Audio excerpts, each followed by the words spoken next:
This is Will Nunziata, New York City-based director and creator of theater, television, and film. And today I am absolutely thrilled and honored to be speaking with the award-winning author, designer, lupus advocate, the one and only Francine Houston. Hello, Francine. How are you?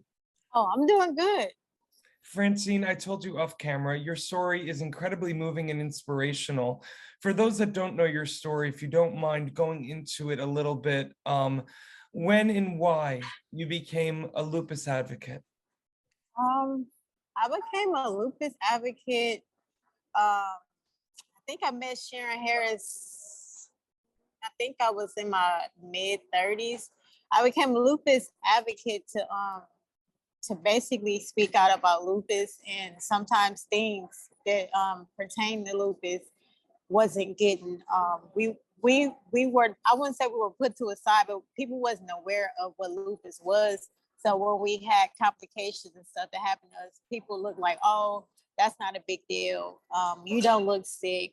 It's, they kind of like just brush it to a side. So when I started advocating for it, people got more aware of what it was, so they wouldn't just brush lupus to a side, but actually take these things seriously. That's incredible. And talk to me a little bit about the books that you've written in terms of your lupus advocacy. You have 4 out, correct? Yes, yes. The first 2 is 2 memoirs. I did Lupus Journey, that explained about me getting diagnosed my senior year of high school and just trying to live a normal life, trying to go to college, trying to get a regular job. And the second one was Life After Lupus, is when I actually was in the Flint water crisis and I ended lupus ended up attacking my kidneys, and how everything became pretty much different. I would probably like the dark side of lupus because I never had to take dialysis. I never was on disability. I had to get disability. I had to take, I had to be on dialysis, and basically how my life was after having that hard hit with my lupus flare up. I did a poetry book. I actually wrote a poem about lupus, but I call it Strength of a Woman. It's basically, I wouldn't call it health poems, but it's about different things. Some of the poems is pertaining health. Like I wrote a poem called Breathe. And my last book I wrote, it was a self-care guide. So it's not like directly pertaining to lupus, but it's talking about like taking care of yourself. Well, I want to let our audience know for more on Francine and to get her books, please go to the links below. Francine, what I love so much about what you have done and what you continue to do is that you've taken something that has obviously been a dark part of your life, but you have turned it into light. You are giving a place for people who may not know how to deal with not only lupus, the disease, but any maybe sort of dis-ease within oneself.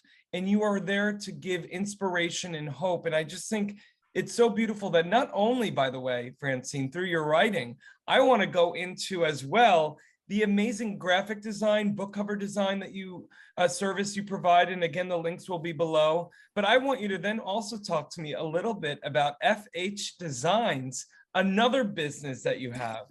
Right. I basically was going to school for graphics, and I ended up in a fashion company doing their graphic design, but they ended up not having a fashion intern. So they kind of turned me into a fashion intern. So I wasn't just designing like their business cards and flyers.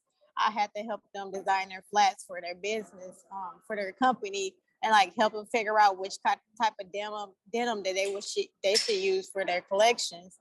So it kind of got me into, I went back to school for fashion.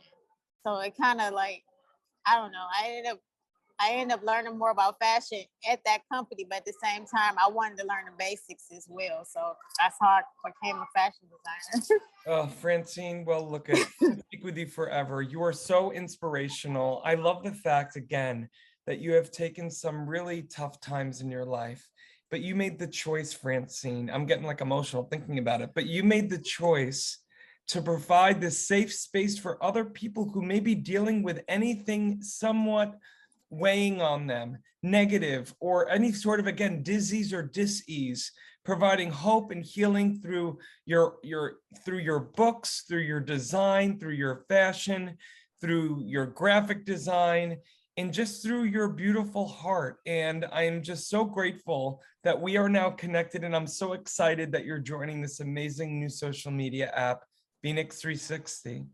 Oh, thank you. Thank you.